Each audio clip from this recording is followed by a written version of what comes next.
Hello, everybody, and welcome. I'm so glad that you're here with me this evening. My name is Bridgett Chowning. I'm a pediatric occupational therapist, and I want to start by saying thank you so much to Moving Mountains for making this space available for us tonight. What they're doing for our community is absolutely incredible. I'm so thankful for the time that they've poured into this and bringing us all together.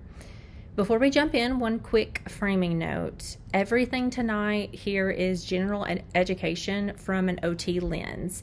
It is not individualized therapy and it's not a diagnosis of anybody's child, so please take what fits your family and leave what doesn't.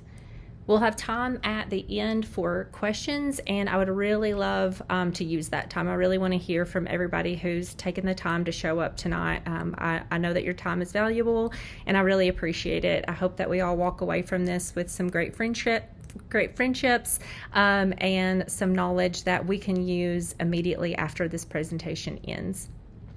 So let me tell you a little bit about who's talking to you tonight and then where we're going to be headed with this presentation. So I'm from Pineville, so this isn't an outside voice coming into your community. I've been practicing as an occupational therapist since 2017, almost entirely pediatric outpatient work since I graduated, and most of what I do centers on sensory processing and nervous system regulation. I started Regulate and Thrive to put free education and resources in parents and caregivers' hands because so many of the families that I worked with are doing this with very little support and very little local services. That's the same reason that I got connected with Moving Mountains, and I'm currently working on opening Bridgeway Health. It's going to be an outpatient practice here in my current hometown of Corbin, Kentucky. We'll be offering occupational therapy and counseling at opening, and hopefully we're going to be expanding and adding some more services in as well, including speech and physical therapy. So that's about me. Also, at the end of this presentation, I'm going to give you some resources, but I am posting frequently on either TikTok or my Facebook, Regulate and Thrive, with some valuable tips and strategies, just small little clips, so you all can follow me on there if you want to stay connected after this presentation. I would love to see you all there. I try to be extremely responsive in the comments, and if you have any questions, you can reach out to me directly or comment, and I'll respond back to those as well.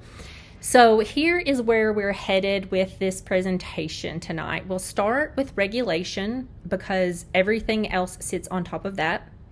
Then sensory processing, and I'm going to keep that as practical as I can. And then we're going to take a look at how to get curious about a hard moment instead of just labeling it.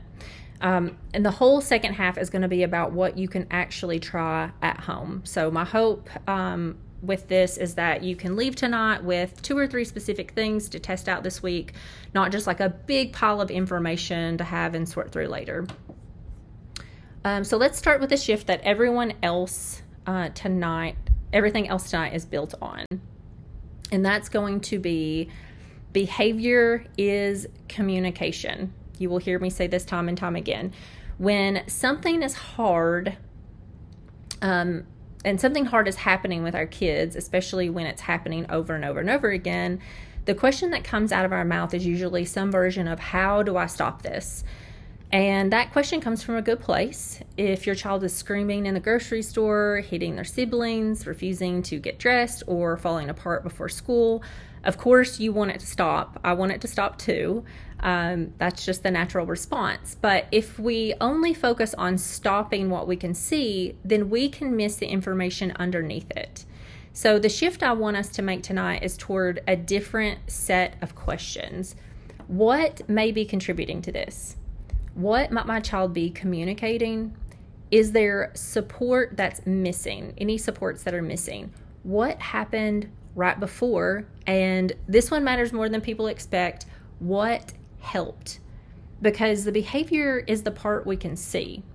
Underneath it could be sensory overload, a transition that came too fast, hunger, fatigue, anxiety, a task that feels too hard, or a nervous system that has just simply hit its limit. And I want to be really clear about something because this is where people sometimes get nervous. Understanding the why does not mean excusing unsafe behavior. So if a child is hitting, we still keep everybody safe. If they're running towards a parking lot, we stop them. Boundaries still matter. What changes is what we do after the moment is safe. So instead of stopping at they hit, so we need to make sure they never hit again, we're going to get curious. And honestly, the curiosity gives you far more to work with than a label like they're difficult, defiant, or attention-seeking, more than those labels ever will. So let's start underneath the behavior with regulation. This first section is the foundation. So this is regulation. And the phrase that I want you to carry home from it is this: connection before correction. I want us to try to remember that phrase for times when we need it. This visual that I have here for us, it is an entire range. So restful is regulated, calm is regulated, focused is regulated, engaged is regulated, energetic is regulated. All of that is regulated. So think about a kid on a playground. They're running, climbing, jumping, bouncing. They can be beautifully regulated in this state. Like, this can be a beautifully regulated state because their nervous system is supporting exactly what they need to do right there. Now, take that same energy and let's move it to the dinner table or homework or trying to get out the door. Suddenly, the state doesn't match the demand anymore. That isn't automatically misbehavior, it's information. And the flip side matters just as much. A child can look very calm on the outside and be deeply dysregulated, quiet, withdrawn, frozen, just holding it all together. So we can't look at a quiet child and just assume they're fine. So instead of asking, is my child calm? I want you to ask, does their current state support what they need to do right now? Can they play? Can they learn? Can they eat? Can they connect with somebody? Can they rest when their body needs rest? That's the question. The goal is never a quiet child. And here's the second thing about regulation. It moves. It's always moving. Regulation is not something you achieve at 8 in the morning and then you just hold it all day long. We all wish that were true. It is something that's something that nobody does, not our kids, not us. There are natural rises and dips, and then there are things that pull us down, an unexpected change, too much noise, hunger, a transition, fatigue, a demand that lands on top of 4 other demands. And then there are things that pull us back up, like connection, support, food, movement, something enjoyable, a predictable routine. So here's what I really want parents and caregivers to hear. Needing support to regulate does not mean something has gone wrong. All of us regulate with help from our environment and from the people around us. Kids just need more of it because these skills are still being built out for them. So when a hard moment shows up at 4 in the afternoon, I don't want your first thought to be, we were doing so well, what happened? I want it to be, what has happened since then? Was there a transition? Have they eaten? Has it gotten louder? Have demands been stacking up on them all day? Because very often the behavior you see at 4 o'clock did not just start right at 4 o'clock, which is exactly why it helps to catch the shift earlier. By the time most of us notice a child is overwhelmed, we're already looking at the big behavior that's right in front of us. But the nervous system usually gives us clues well before that. You may see it in the body first, so we may see the ears or the face start to get red or going pale. Breathing can get faster heavier. They can start holding their breath or hearing grunting. It might even sound like they're growling, but it's actually just like what I call like the dragon breathing, the heavier breathing. The body gets rigid and tense, and you see fisting. So like you can see their hands start to get tight, their shoulders are kind of coming up tight to their ears. Or the exact opposite can happen. So we can suddenly see them go floppy or noodly. So those are some things that we can look for in the body. We can see movement changes. So maybe they're starting to pace. Maybe they start, throwing their body into you or, the wall, or moving faster or crashing, or maybe they just freeze totally. We can see communication drop off. So a child who's chatting easily 5 minutes ago starts just using fewer words. They're repeating themselves or saying, I don't know, or they just stop answering completely. And sometimes the clue is that a skill quietly gets harder. So maybe they were doing it independently and now they can't organize themselves enough to finish it. Now, the most important line on the slide here for us is the one at the very bottom here. So look for a change from your child's baseline. This is not a checklist to score. So one child may get louder, another gets quiet. One starts moving constantly, another completely freezes. So the question is, what does my child's early shift look like? Because if you can catch it here, you have so many more options than you do at the peak. And what a child needs at the point is usually not a strategy. It's usually us. So we're going to go into that now and talk about co-regulation. We've got two ideas here and they go together. The first is co-regulation. We talk a lot about wanting kids to self-regulate, but self-regulation doesn't show up just because you tell your child to calm down or take a breath. It gets built over time, and before children can do it on their own, they actually borrow that from us. A safe adult provides the steadiness that a child can't create yet. And through hundreds and thousands of those real life moments, they start slowly building it for themselves. So that's why I love that phrase, connection before correction. It doesn't mean, to have no boundaries. It means connection is often what makes a child's nervous system available for teaching that has to come next. So that's going to bring me to the second idea here, and that is access to a skill can change with nervous system states. So this is one of the most confusing things about parenting a dysregulated kid. You know that they can do this. They've got dressed independently every day this week. And then this morning, all of a sudden, they're on the floor saying, I can't. The skill probably didn't disappear. What changed was their access to it. When a child is settled, language, attention, motor planning, and problem solving are much more available. That is when learning happens.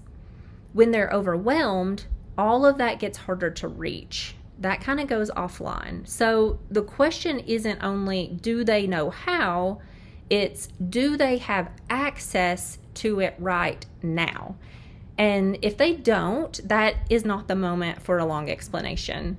Teaching lands better after recovery, not at the peak. So next I'm going to give you a picture of how that all is going to tie together.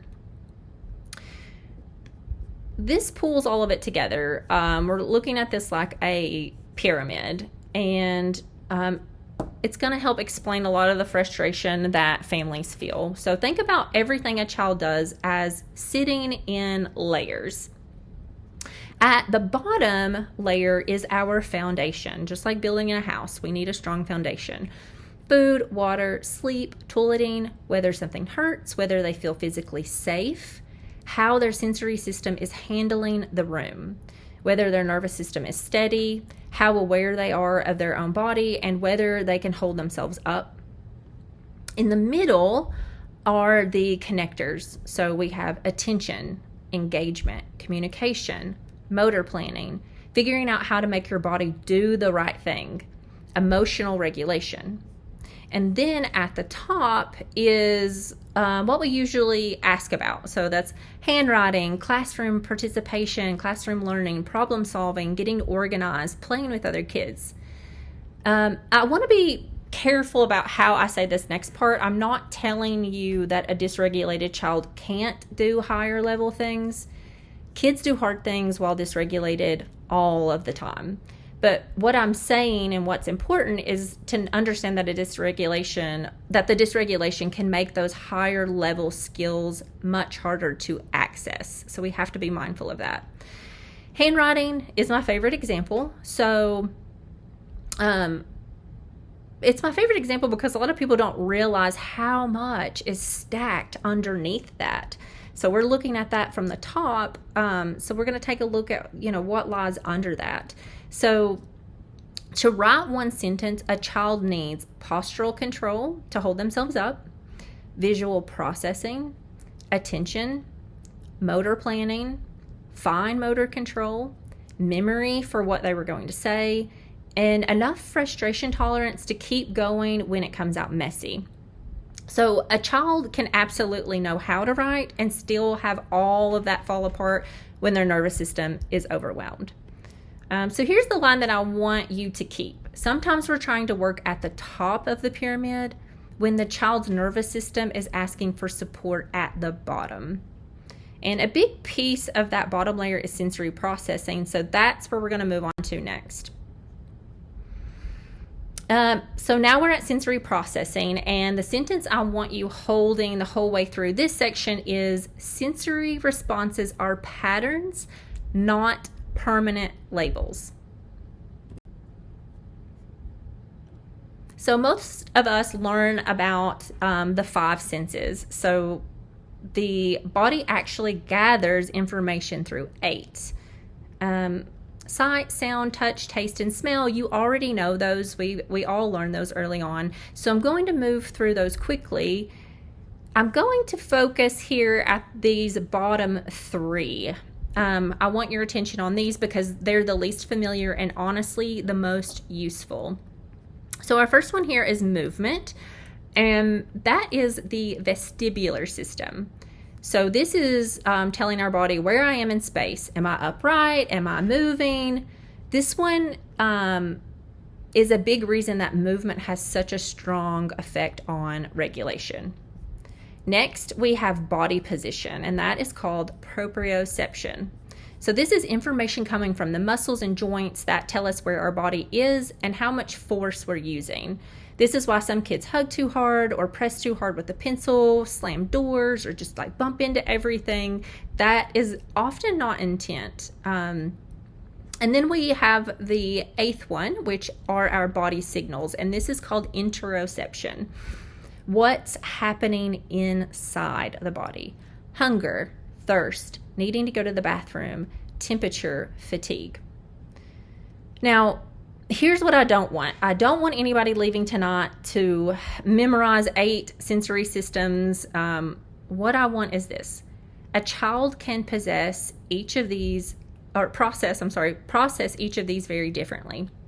So when we say a kid has sensory needs, that's too vague to actually do anything with. The useful question is which system and what is happening in it. Which brings us to the slide where sensory processing starts to fill up really fast because it's very small. It may not take much input at all before that particular system says, well, that's enough. From the outside, you might see avoidance, tension, distress, covering their ears, irritability, refusal, or trying to get out of the room. A sound you and I that might barely register might be all that their nervous system can focus on. A seam in a sock might be the loudest thing in their world. So that's going to be our over-responsive group. Next, we're going to bump over to this category where we have our under-responders. And there's two types of under-responders. Now, I want you to think about these as both having very large cups. So think about like your Big Gulp from 7-Eleven. They have very big cups that they need to fill. Now, how they go about this is differently, and this is why they present differently. So we're going to look at the under-responsive sensory seekers first. They have that bigger cup. It takes more to fill it. But this child actively goes and gets what they need. So they're running, they're jumping, crashing, climbing up on your cabinets, jumping off, chewing, touching everything, spinning, loud play, pushing, pulling, just constantly moving, because they have that big cup and they are doing what they need to get that input to organize and regulate their system. So they're constantly seeking that out. And then you have the opposite of the big, you've still got the big cup, but you have the children who are acting oppositely. So the third pattern is your low registration. So it's your under-responsive low registration. And this one usually gets missed. This child also has a bigger cup, but unlike the seeker, they do not go out and fill it. So what you see here is low energy, slow to respond, hard to get them started. They tune things out. They're sluggish. They miss cues all of the time. They're needing you to constantly, provide the same directions over and over and over again. So I want that difference to be really clear because it changes what you do. Seeking is active. Low registration is passive. So same big cup, completely different child in front of you. And one more thing about this, these are patterns in the nervous system. They are not personality types, and they're not a diagnosis. One thing that I want to say about this group right here, the low registration, you will usually see, like these kids will usually be the ones that really like gaming and visual stimuli, because the visual stimuli, the visual input, that's filling the cup. But what's really important with this is the visual stimulation is giving the input in the moment, but with visual stimulation, it stops as soon as the visual stimuli stops. So as soon as we turn that game off, or we shut that video off, the input that they're getting from that they're seeking, it stops.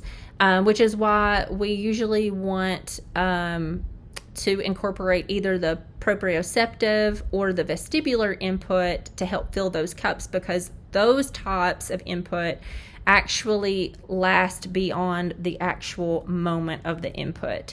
So that's why we focus on those types of movements and, deep pressure. And examples, when we look further out, I'm going to give some examples of like sensory diets and things. That's why you see a lot of that input as prioritized, because that's going to be what actually gives that level of a cup refill, essentially, for our kids that they're looking for. So here is what you might try for each one. So we're going to look here at our first column. If a system looks over-responsive, think we need calming. So reduce, simplify, predict, lower the noise, cut the visual clutter, soften harsh lights, have fewer people talking at once, use fewer words yourself, give them physical space, move to a quieter room. They can use headphones if your child actually likes headphones, giving a transition warning, and show them clearly when the thing is going to end. If a child looks like they're seeking in this middle category, the goal isn't to shut the movement down. It's to give them safe, purposeful input. We're wanting everything to be done on purpose before the crashing starts. So pushing, pulling, carrying items, climbing, digging, jumping, squeezing, an obstacle course, weighted blankets, animal walks, the playground, active chores, pushing a laundry basket down the hall with, a bunch of toys or books or something heavy in it, carrying in the groceries. And then we have our third column here. Low registration is where I want to give you something specific to try tomorrow. So before you repeat the same instructions for the 5th time, and I say that with love because we've all done it. This is actually, my child is a low registration. So consider, before you keep repeating those instructions, consider whether this body needs help waking up first. So get them to stand up, move, carry something heavy. Go outside for 2 minutes. Put on music with a strong beat. Give them a job, a quick obstacle course. Change their body's position. One thing that I will do are like bat hangs, and just go to the couch and hang upside down like a bat for 1 minute and then get up and represent. Give them strong visual cues and then show them clearly where this starts and where it ends. Then we're going to go back to the task and watch whether engagement changes. So try, observe, adjust. This is really important, and we're going to carry this theme throughout. That's the rule for this whole workshop, and you're going to hear me say it a few more times tonight. Try something, observe what happens, and then adjust. Not because I know what will work for your child, I don't, but you will after you've tried it 2 or 3 times. If it helps, keep it. If it doesn't, that isn't failure, that is just information. Change one thing and then try it again. And notice that nothing on this slide requires equipment. This is all input and things that we can provide on the spot for our kids. All right, so here's the piece that ties it all together. A child does not have one just global sensory cup. Sorry, it's not that easy. So I want us to look at this kid as our example. So they seek movement, avoid loud sounds, they're sensitive to bright light, sensitive to clothing, they miss hunger cues, seek deep pressure. All of that is the same child on the same day. So he might have a small cup for sound, a big active cup for movement, and a big passive cup for hunger. That's why I don't want us just saying my sensory seeker or my sensitive child or just stopping there. Once we hand a child a label, that label starts shaping our expectations. It shuts down our curiosity. So we assume that they always need more movement when today maybe they've already had plenty. And what they actually really need is something quieter. So the better question is, what is my child seeking? What are they avoiding or having a hard time noticing right now, today, in this moment? I want us to remember that patterns are clues, they're not identities. So let's just take a minute on each of those 3 less familiar systems. I want to hit on those. Just like I said, they're ones where I feel like families are going to get the most mileage. So let's start with the one that occupational therapists reach for the most, and that is proprioception. Proprioception is information from your muscles and joints. So push, pull, carry, climb, dig, squeeze, jump. Anything we would call heavy work. That is carrying groceries in, pushing the laundry basket down the hall, climbing on the playground, digging in the dirt, helping you move a chair, squeezing Play-Doh, cooking in the kitchen with resistance and stirring and mixing and, mashing the dough. Now, you're going to hear people say heavy work is calming. I would rather say it like this. Proprioceptive input often is organizing, and it is often well tolerated by a lot of children. So notice how much softer that is, because it's not automatically calming. It's not calming for every child, and it doesn't override a sensitivity somewhere else. So the way I want you to use it is offer it and then watch what happens. If your child comes out of it more organized and more available, that tells you that it's something worth keeping. If they come out of it more wound up, that tells you that there's something else that we need to be providing for them. That's giving you information too. The same caution applies to the system next to it, which is our vestibular system. And the vestibular system is movement and balance, and it's very powerful, which is why movement can shift a child's state so quickly. The general tendency is slow, rhythmic movement, predictable movement. That often feels more settling. Gentle rocking, a steady swing, walking. Then we have fast, spinning, irregular, unpredictable movement, and that is often more alerting and more intense. But I want to underline the word often, and I want you to read the line at the bottom of this slide. Watch the child, not the activity list. So one child may get on a swing and they become organized. Another child may get on that exact same swing and come off completely wound up. And the same child can respond differently depending on the day. So one more thing worth knowing, vestibular input can build up.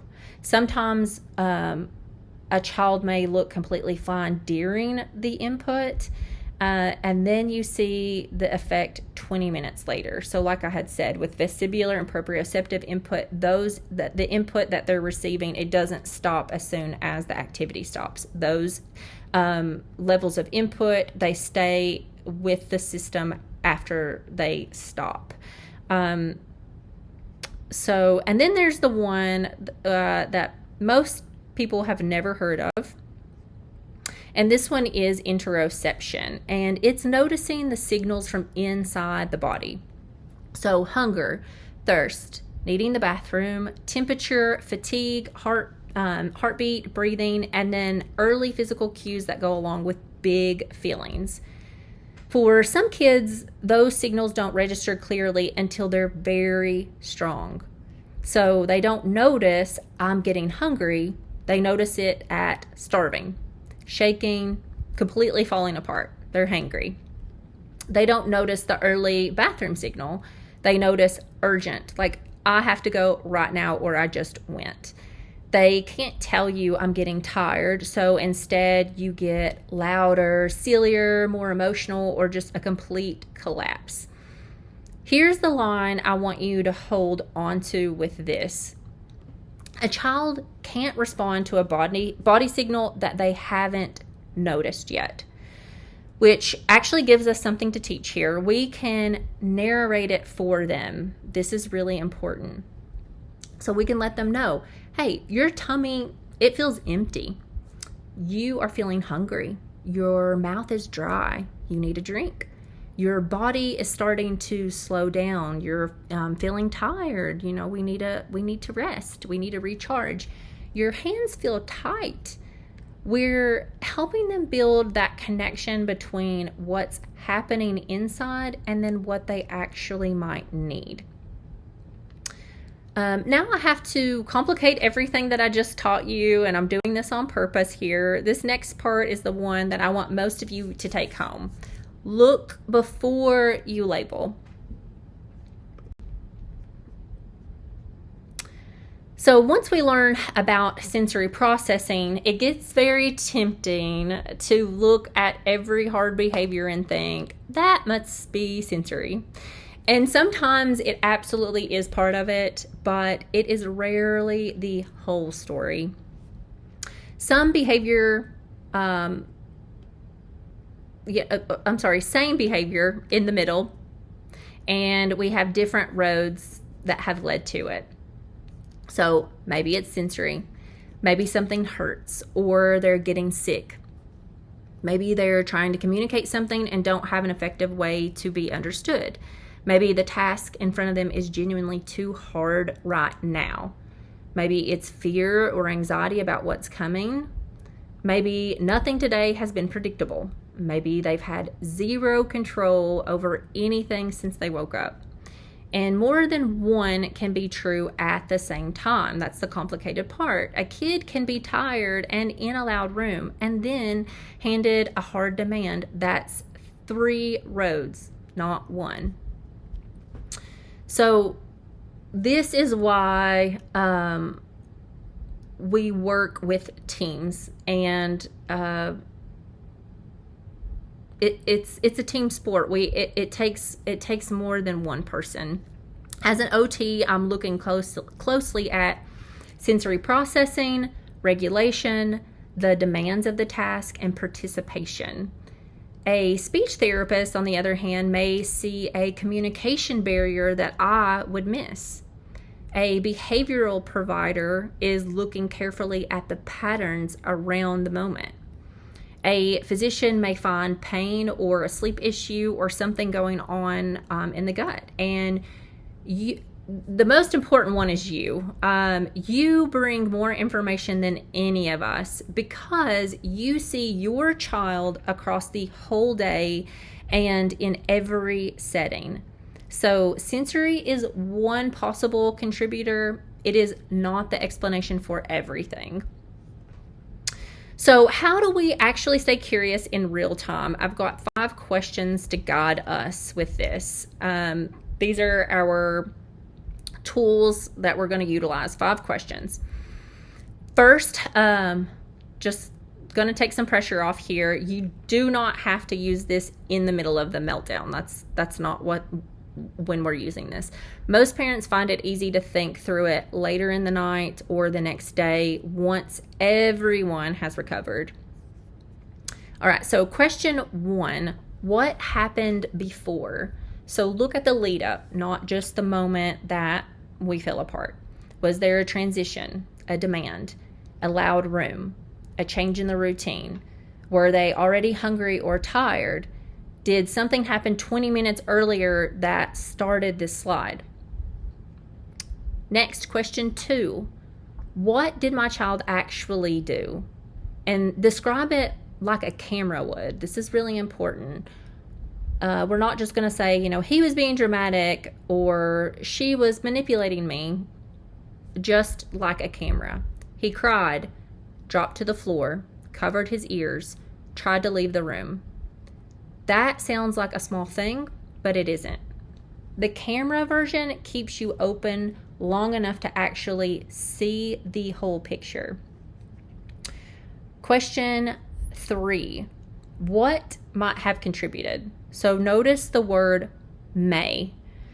You don't have to be sure, and you are allowed to hold more than one possibility at a time. Question 4. This one we're circling here. What helped? This is gold. Did lowering your voice help? Did giving space help? Did movement help? Did using fewer words help? Did showing them a picture help? Did just giving more time help? Because whatever helped tonight is your best starting guess for next time. And then we've got question 5. What could we change next time? Maybe it's the environment, maybe the timing, maybe you offer support earlier, maybe you shrink the demand. And I want to name this clearly. This is observation, not diagnosis. You are not determining the function of your child's behavior. You are becoming a very good observer and detective of your own child. One hard morning gives you a guess. A week of noticing gives you a pattern, and then you can actually plan around that. So let me put that into one very ordinary morning for us. We're going to go through a little example here. You ask your child to put their shoes on. They cry, drop to the floor, push the shoes away, and then they cover their ears. If we stop at that behavior, the label is easy. We're just going to say they're refusing. They refuse to put their shoes on. But if we look before we label, we're going to think, what happened before?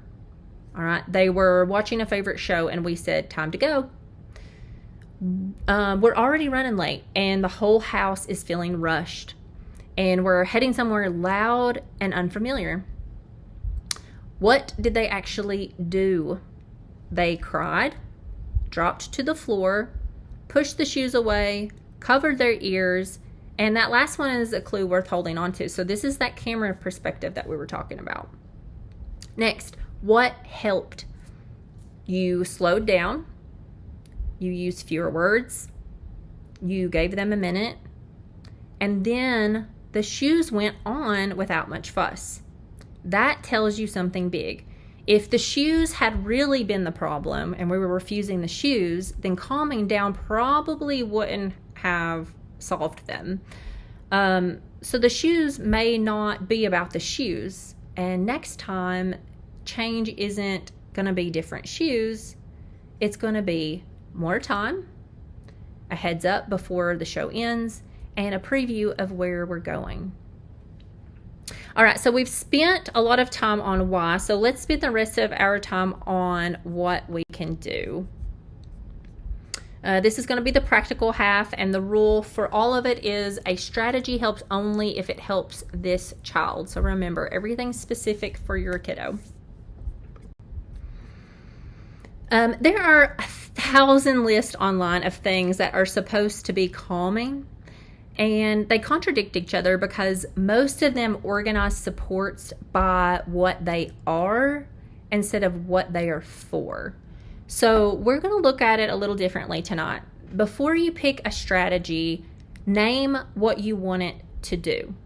So we have 6 purposes, and between them, they cover most of what a child is going to need. So 1, reduce the sensory load. Lower the noise, dim the lights, step out of the crowd, take off the itchy shirt, leave the room. 2, reduce the language load. Fewer words, one direction at a time, then we pause. You're going to save the problem solving for later. Sometimes the most helpful thing an adult can do is just stop talking. 3, increase predictability. So a visual schedule, using language like first then or a first then board. A transition warning, showing them when something ends, previewing a new place before you walk into it. 4, increase control and choice. So not unlimited control here. We're talking 2 real choices inside a boundary. So blue shirt or green shirt. Walk to the car or hop. This part first or that part first. And a way to say, we need them to have a way to say stop, break, or help, because if they don't have that, they don't have a way to communicate those 3, stop, break, help. If they don't have one of those, behavior is going to do the communicating for them. 5, support connection. So stay near without crowding, have a steady voice, acknowledge what's happening, protect their dignity, and let's skip the lecture here. And then 6, support the body. So movement, a different position, food, water, rest, the bathroom. So here's why this works. When you know the purpose, choosing the strategy is going to get much easier for you, and you can expand it to the other adults in your life as well. So if we're over at Grandma's house, Grandma doesn't need to memorize this full sensory diet. She needs to know when he gets like this, X, we use fewer words. And notice that 4 of the 6 strategies change what is around the child, not the child, and that's on purpose. Which brings me to something that people don't expect, but you are part of the environment. You're a part of that environment that we're changing. So this one changed how I worked, and I want to give it to you plainly. You're part of your child's sensory environment.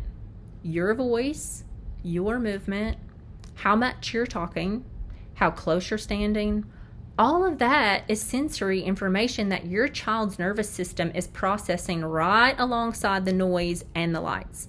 So when a child is already overloaded, here's what most of us do without realizing it. What's wrong? Tell me what happened. Look at me. Take a deep breath. Use your words. Every single one of those comes from a love. I know, I'm not perfect here. And every single one of them adds more input to a system that is already past its limit.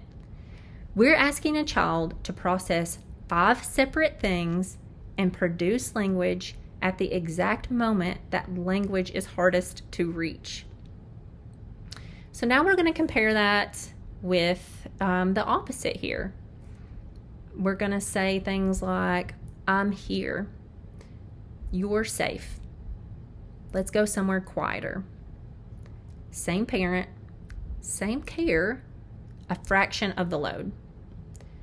So when your child is overloaded, slow your speech down, lower and steady your voice, use fewer words, slow your body down. Give a little bit more physical space and stop asking questions. Now flip it. If you've got a low energy child who isn't registering much, the opposite may help. So a slightly brighter tone, more movement in your body, a more noticeable cue, getting into their line of sight instead of calling them from the kitchen. Same principle, opposite direction, and the same rule is underneath it all, like we talked about earlier. Try it, observe, adjust. Then we've got two more supports, and both of them fail for the exact same reason here. So two supports that I get asked about constantly, and both of them fail for the same reason. I'm going to tell you why. We introduce these supports in the middle of a hard moment. So first, let's look at movement breaks. Go run around is not the same thing as a structured movement break. For a lot of kids, unstructured running just adds disorganization on top of disorganization. Movement tends to work better when it has a job. It has a beginning and an end, some repetition and some predictability. So instead of go run and get your energy out, we're going to instead try carry these 5 blocks upstairs for me, push the laundry basket to your bedroom, do 10 wall pushes, crawl through the tunnel, then bring me the basket. Do the obstacle course 3 times, and then we'll go back to homework. So these are all little bits of direction, start, stop, purposeful activity that we can give. This is structured movement breaks. Notice that every one of them has a clear finish line. So that's the part that matters. Second, I see regulation corners or calming corners, and I see them fail. I want to be really direct about what a regulation corner or a calming corner is not. It is not throwing some pillows in a corner and sending your child there when they're upset. That's time out with better decor, and kids figure that out immediately. A regulation corner is taught ahead of time. This is where you're going to see the impact. It's practice when your child is regulated and things are going well.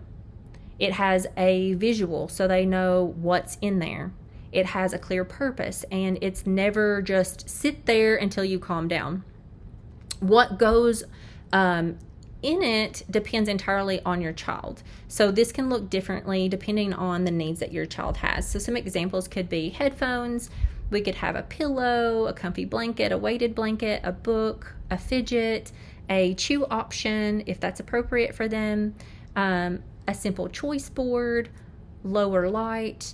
Another strategy that I just recently saw, and I think this one's pretty cool, are juice cubes. And you can take a juice that your child really likes, put it in an ice cube tray, freeze that, and you're going to explain to them, whenever they're feeling big emotions, they're overwhelmed, they're crying, they're dysregulated, they're angry, they can ask for a juice cube. You can give it to them in just like a little cup, and they can suck on that juice cube, and it's going to be like a grounding technique for them to, they're going to be focusing on the temperature change and the taste and those sensations, and that's going to help ground them and bring them back to a regulated state. But an example of that wouldn't be just like throwing juice cubes at them in the middle of a meltdown. We're going to tell them what this is, why we use it, how it's helping us, how to ask for it, and that's when we're going to actually see this play out and it be successful for us.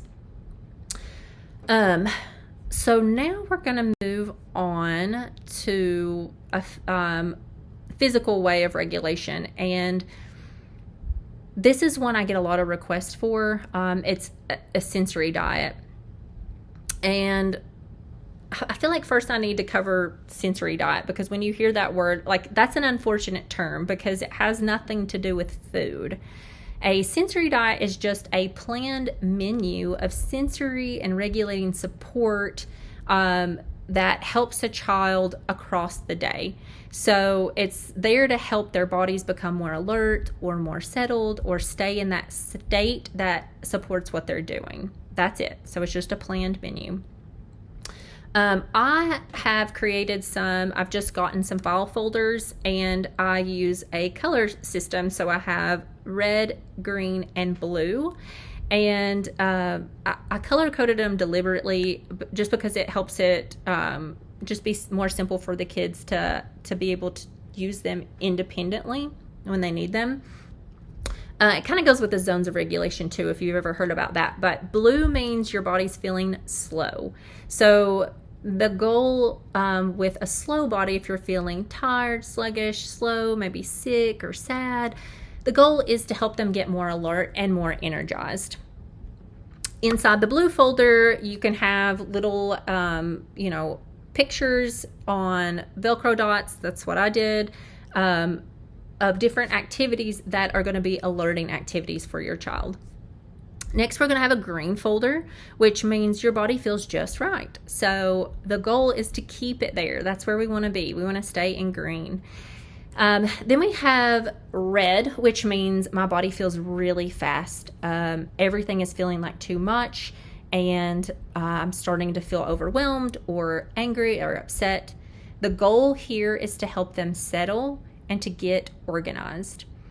Inside of each one of the folders, you're going to have your activity choices on Velcro. So the child can pull off and they can hand it to you, or I put a Velcro one dot on the front of each folder. So when they pull out, when they open the folder, they pick the activity, they close the folder, and they place that activity on the front Velcro dot. And that is what they are doing. So here's how to make it actually work, because it's a great system. You could start using this tomorrow or tonight if you wanted to. But here's how we're going to make it work, because I've seen it fail plenty of times. You're going to start with teaching the folder before the hard moment. Practice it in a good time, a good afternoon when nobody's upset, and then let your child help pick what goes in it. So if they didn't choose it, they probably won't use it. So keep your choices limited as well. Maybe 3 or 4 options. We don't want 12. We don't want it to be overwhelming when, they're overwhelmed at opening this up and it's just more choices. So keep it limited. Let them help select what goes in it. And you're going to keep coming back to this and taking out anything that doesn't actually help. So when we revisit this the next time, if we chose, bouncing on a therapy ball as a strategy when we were feeling low and slow to help wake us up, and it actually just rocked us to sleep and we were, more disengaged, then we're going to remove that from the blue folder, because that obviously did not alert us. That actually lulled us to sleep. So you have to continue being observant with these strategies and interchanging them as we need. This is not a reward, and it's also not a consequence. So just don't introduce it at the peak of a meltdown. That is a bit like handing somebody the fire extinguisher manual during a fire. Like, it's not going to do anything. And notice that same rule again, just like in the folder. Pick a strategy, try it, watch what happens, keep what helps. So now we're going to talk about the moments that are the hardest for all of us. This is a sensitive one. During a meltdown, we aim for safety and presence, not teaching. A lot of times I get the question, is this a tantrum or a meltdown? And I want to be honest with you. From the outside, they can look almost identical. So crying, screaming, dropping to the floor, hitting, running, refusing, that can be either one. So the behavior alone doesn't tell us which it is. On one side, you have goal-directed distress. So the child is communicating something. They're telling you something. They're still trying to change the situation. So they're trying to get something out of this. They're trying to communicate to make a change. They want something, or they don't want to leave. They're trying to get out of a demand. And I want to be careful here, because saying a child is trying to influence what happens doesn't make the distress fake. They can genuinely be upset and still be telling you, I really don't want to do this. Then we have, on the other hand, the opposite side, which is meltdown or overwhelm. So in these situations, capacity has been exceeded. Language, reasoning, flexibility, and motor organization all drop off here. You offer a choice and they can't choose. You ask what's wrong and they can't tell you. You remind them of their coping skills that they know cold. You know they know these coping skills and they can't get to it. They can't access them. But here's the thing. You may not know which one you're looking at, and you do not have to solve that before you help your child. Both need safety, both need connection, and both deserve dignity. So the more useful question is the one at the bottom here. Does my child still seem able to communicate or influence what's happening? Or has their capacity been exceeded? And stay flexible with this answer. A child can start out frustrated and become genuinely overwhelmed on their way there. So what actually helps, it depends on when. It's different in each phase here. So before is where you have the most leverage. This is where those early clues come back. Notice the shift. You've got, you need to lower demands when you notice this shift happening, these early signs and signals for your child. Lower the demands. Cut the sensory and language load. Make things more predictable.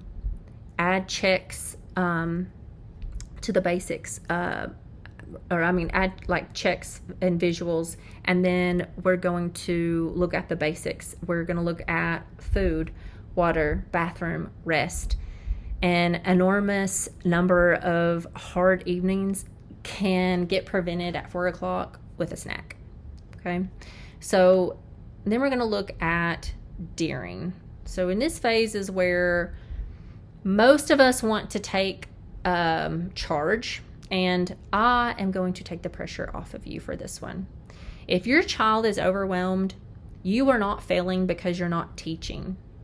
At the peak, safety and a steady presence are the intervention.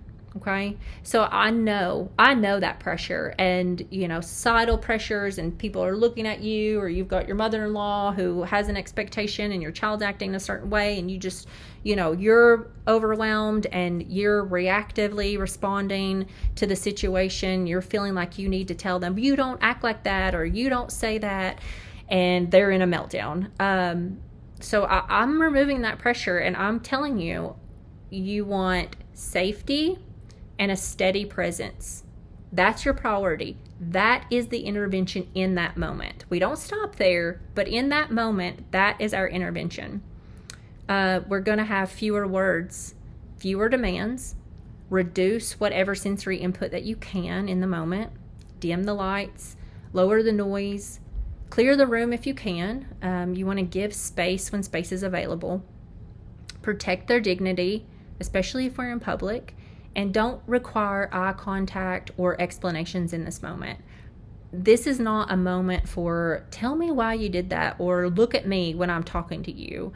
Those need skills that aren't available yet. Those skills aren't gonna be available for them in that moment. After, this is the phase that a lot of people skip. Mostly everybody skips this phase, and it's really important. Recovery takes time. So the screaming stopped. That doesn't mean the nervous system is back online. They may need food, water, rest. They may need just a quiet space and a break. We're going to reconnect gently on their terms with low pressure. Then later, when everyone is genuinely available, you notice the patterns and adjust for next time. And if something happened that needs repair, this is where it goes. So maybe they hit someone. Maybe something broke. Maybe you yelled. We come back together and we repair without turning recovery into shame. So if you keep one thing from this slide, before is your prevention. During is for safety and presence. And after is for recovery, learning, and repair. And speaking of yelling, I'm not going to skip past this next one here. This one is really important for caregivers, parents and caregivers, because your nervous system is in the room during these moments too, okay? When your child is screaming, hitting, running, falling apart, your body reacts too. Your heart rate goes up. The noise is a lot. You may feel angry or panicked or trapped, anxious, or just completely done. That does not mean that you are failing at co-regulation. Co-regulation does not require a perfectly calm caregiver. So when you feel yourself flooding, use fewer words. That's going to help both of you. Pause. Give yourself a few seconds before you respond. That's okay. Protect your own senses when it's safe to do so. We can tag out if another safe adult is available. And please hear me on this one. That is not giving up. And in genuinely hard seasons, like if you're experiencing an illness or a move or a new baby or a bad just stretch, you're having some hard times with work, or there's some issues going on that you're dealing with, lower expectations for everybody, including yourself here, and then repair. Because there will be moments that you raise your voice, okay? We are not perfect, nor will we ever be perfect. What matters is that you come back and you say, that was really hard. I got overwhelmed too. I'm so sorry that I yelled. Let's try this again. Your child does not need a perfectly calm parent. They need a steady enough one who can reconnect and repair. I also want to be responsible about the limits of a workshop like this one. Everything tonight is general, and there are situations that deserve an individualized look, absolutely. So I'd rather you hear that clearly from me right now. So always you've got to reach out when you're seeing safety concerns, self-injury or injury to others, a sudden change in function or losing a skill that your child has had, pain or a medical change of any kind, any feeding or swallowing concerns, severe sleep problems, meltdowns that are getting more frequent or more intense, anything that has significantly limiting everyday participation, like eating, sleeping, school, getting through basic routines, or strategies that consistently seem to make things worse. Your pediatrician is usually a good starting point here because they can help sort out what needs to be involved. And there's a fuller list in the handout that you're going to get after this presentation, some material that we're going to email out to you that you can reference as well. Reaching out isn't admitting defeat. Reaching out is just going to widen the circle of people who care about your child. And that's incredible. All right, guys, so we're going to land on this. If you forget everything else tonight, first of all, you're going to get an email with with everything that you can reference, but I would be happy if we can just take away these 5 things. So number 1, behavior is communication. So what we see is giving us information, even when it doesn't give us the whole story. Number 2, regulation is not the same as calm. A child can be loud and moving and completely regulated. The question is whether their state fits what they need to be doing right then. Number 3, patterns are clues, not labels. Use them to understand your child, not define them. Number 4, look before you label. Pause long enough to ask what else might be true. And number 5, a strategy helps only if it helps this child. Not every calming activity calms. Not every sensory activity organizes. Try, observe, and adjust. All right, so now here's some homework, and it is small on purpose. So we are not going to walk away from this tonight and overhaul everything. I do not want you to do that. I want you to pick one reoccurring hard moment. One. Just one. So maybe it's your morning routine. Maybe it's shoes or leaving the house. Maybe it's the after-school crash or homework or dinner or bedtime. Pick that one and just get curious about it this week. Put that investigator cap on. What happened before? What did my child actually do? That camera perspective. What might have contributed to this?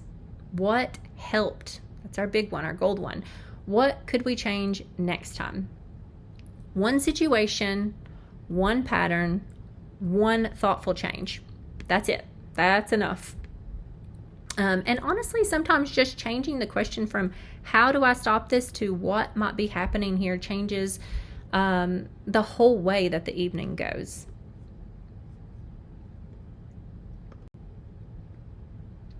All right, guys, so that is our time, and I am going to open up now for some questions. I just wanted to take a second before we open up for questions to cover kind of some great topics that we can discuss tonight, and that's going to be general examples and patterns, things that you're noticing at home, how to adjust a routine, what to observe, when to seek help, or even if you just have general questions about, receiving occupational therapy services for your child and what that might look like, and how to get ready for an evaluation. And then there are some things that I can't responsibly do in a group setting. So that's going to be examples like feeding or swallowing concerns, self-injury or safety risk, pain or medical changes, severe sleep disruptions, a diagnosis, or an individualized treatment plan. If a question lands there, I'll just tell you directly and I'll point you towards who to ask. Not because the question's off limits, but because your child deserves a closer look than what I can give, in this group Zoom setting. So please ask. Don't be afraid of asking any questions. That's what I'm here for tonight. That's our whole purpose.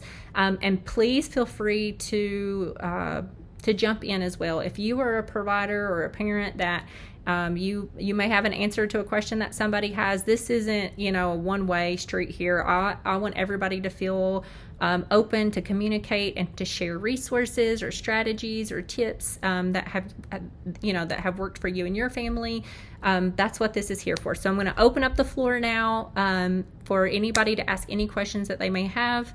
If we don't have any questions, I have some that were sent in through the Google form when people signed up, so I might kind of scan over some of those. So I'm going to stop talking now and get a drink of water, and then we're going to open up for questions.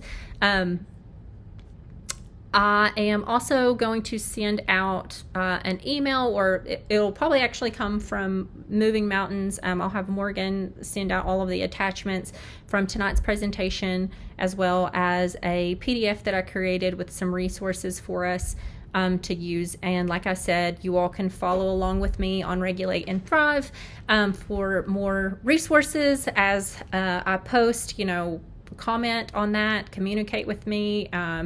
If you have specific things that you would like to see me do, or topics to touch on, just shoot me a message and let me know. I'd be glad to do it. And then, here in a couple of months, I'll be opening the doors to Bridgeway Health and providing services at a traditional brick and mortar. So that's going to be exciting too. Everybody stay tuned for that. Thank you for your time. Thank you for coming out tonight, sitting. We've been here for over an hour, so I really appreciate that. I hope we all got some great strategies here tonight and can use these tomorrow and in the days ahead. It was very nice meeting you all. Goodbye.